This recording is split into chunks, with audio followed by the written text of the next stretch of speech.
da smo zelo dobro odprli ta spomladanski del. Mislim, da ni slučaj, da smo tako dobro delali na pripravah, igrali odlične pripravljalne tekme. Jesenski del končali z 2 zmagama, spomladanskega odprli spet z zmago in samo želimo si oziroma lahko upamo, da bo vsaka naslednja tekma tudi taka oziroma da bomo nadaljevali v tem ritmu in seveda vsako tekmo zmagali. Jaz osebno pričakujem eno podobno tekmo kot danes. Aluminij je zelo se postavil skupaj, stal kompaktno v obrambi, niso nam veliko pustili.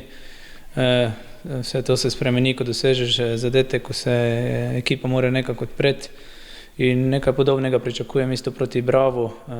Bomo videli, kaj nam bodo trenerji pripravili na analizi, verjamem, da se bomo dobro pripravili in tudi Bravo premagali.